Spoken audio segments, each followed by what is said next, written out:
Larry O'Brien trophy yet? Well, Rob and James, you can, because you guys have 10 of those between the two of you. Hello and welcome to Access Sportsnet Lakers, driven by your Southern California Honda dealers. Chris McGee, James Worthy, Robert Ory, Brez is here. Allie Clifton and Trudell will be handling the postgame. The Lakers are one win away from the Larry O'Brien trophy, winning their 17th championship. It'd be the first one in 10 years. They win the pivotal Game 4. They take control of the series.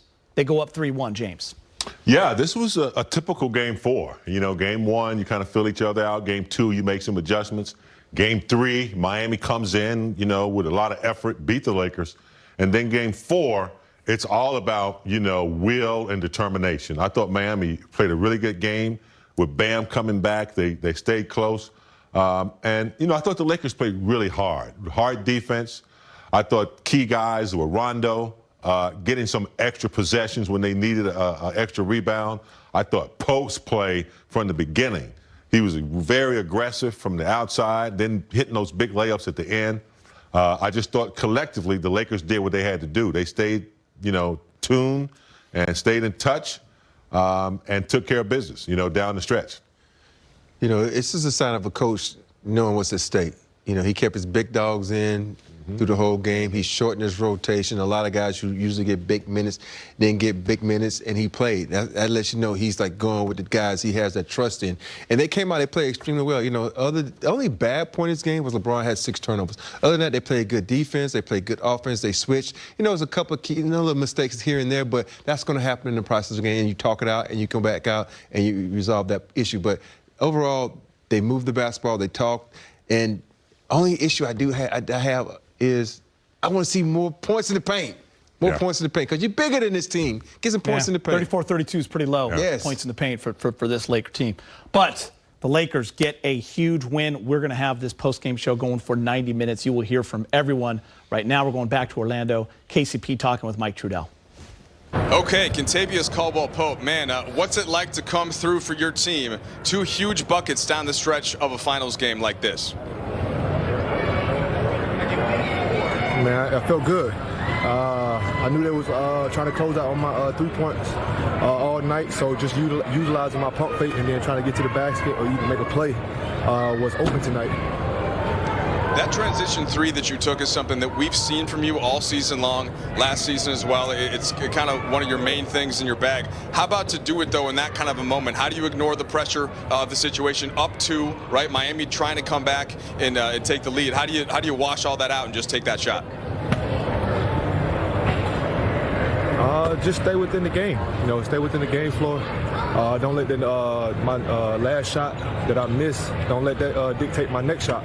So I mean, I lean on that a lot, and I just go with it. You know, stay with my rhythm, my flow, and just continue to shoot the ball. I know I'm a shooter, and my teammates looking for me to shoot, so I'm gonna continue to shoot.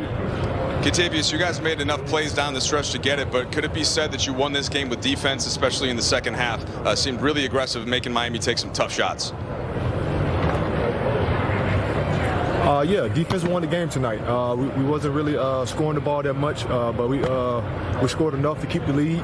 But defense got us the W. We got stops when we needed, rebound the ball, and just played Laker basketball. 2 huge shots from Kentavious Caldwell-Pope in the defense too. We appreciate it, man. Have a good one. Thank you. Yeah, there's Kenny. Thank you, Mike. NBA Finals Game 4. He had 10 points in the first quarter. Then he did not score again until the 4th when he went on a little 5-0 run.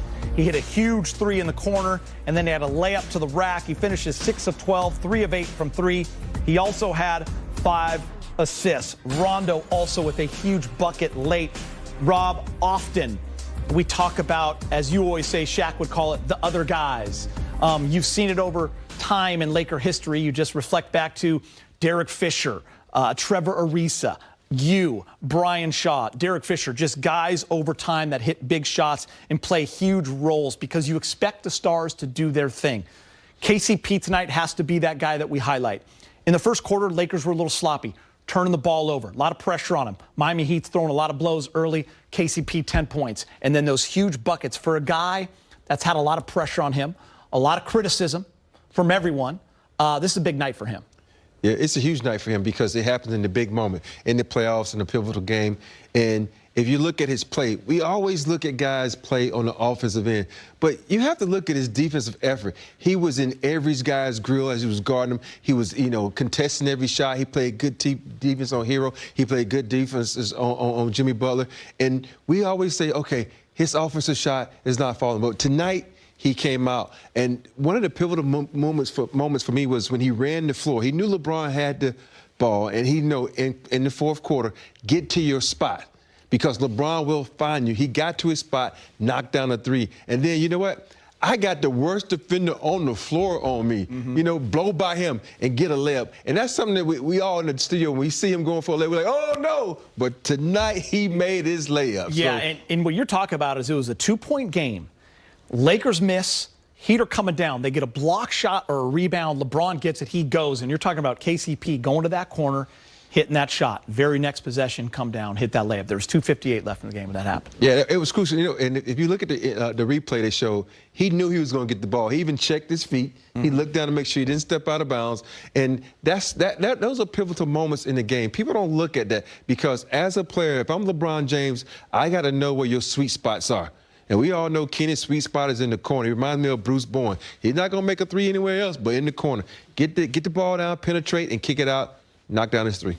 Patiently waiting, big game James, jump on in. Nah, I agree with Rob 100%. Now, I was going to say the same thing about how his defense is what got got him lathered up, it got his energy up, and he was really getting over picks, and I think that transferred right into his offense. He was ready. And I think one of the things about Pope that he's majorly improved in, and I mean like majorly, is his decision making. He came off that little curl.